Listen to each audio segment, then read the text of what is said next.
ये कहानी शुरू होती है शाहपुर नाम के एक छोटे से गांव से, जहां रहते थे 3 जिगरी दोस्त, राय स्टार, ज्ञान भाई और अज्जू भाई। इनकी दोस्ती इतनी गहरी थी कि लोग इन्हें दोस्त नहीं बल्कि भाई कहते थे। तीनों ने मिलकर मेहनत करके एक छोटा सा ढाबा शुरू किया। धीरे धीरे वह ढाबा पूरे इलाके में मशहूर हो गया। वहाँ का खाना इतना स्वादिष्ट था कि दूर दूर से लोग खाने आते थे। जल्द ही ढाबा इतना फेमस हो गया कि देश विदेश के लोग वहाँ आने लगे और इनका मुनाफा भी बढ़ता गया। लेकिन किसे पता था कि ये खुशियाँ ज्यादा दिन टिकेंगी नहीं। ढाबे के पीछे एक घना और डरावना जंगल था, जिसमें कहा जाता था कि सूखा लकड़ा नाम का एक भूत रहता है। गांव वालों का मानना था कि जो भी उस जंगल में गया वो कभी लौट कर नहीं आया। एक दिन ढाबे में लकड़ी खत्म हो गई। ज्ञान भाई और अज्जू भाई जंगल से लकड़ी लाने चले गए। जैसे ही वो दोनों पेड़ काट रहे थे, तभी झाड़ियों के पीछे से एक अजीब आवाज आई, ठुंग ठुंग ठुंग ठुंग ठुंग। और फिर सामने आया सूखा लकड़ा, एक लंबा भयानक सूखी लकड़ियों से बना हुआ भूत। सूखा लकड़ा ने ज्ञान भाई पर हमला किया और वहीं उसे मार डाला। अज्जू भाई ने ये देखा और भागने की कोशिश की, लेकिन सूखा लकड़ा ने उसे भी नहीं छोड़ा। अगले दिन जब ढाबा खुला, राय स्टार को कहीं भी ज्ञान और अज्जू नहीं मिले। कुछ देर बाद उनकी लाशें ढाबे के एक कमरे में पड़ी मिली।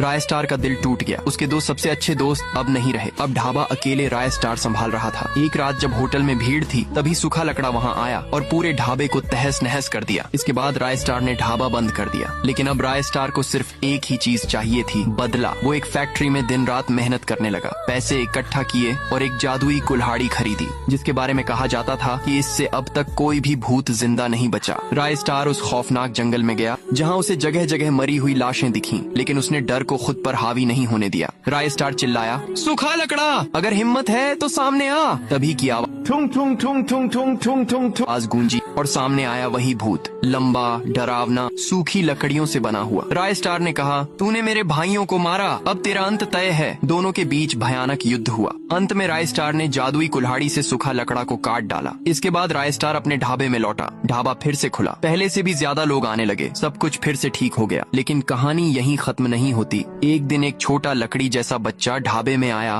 और राय स्टार की तरफ दौड़ा। लेकिन राय स्टार ने देखा कि वो कोई बड़ा खतरा नहीं है, सिर्फ सूखा लकड़ा का बच्चा है। उसने उसे माफ कर दिया और कहा, बदला मैं तुझसे नहीं, तेरे बाप से ले चुका हूँ। तू जा और कभी वापस मत आना।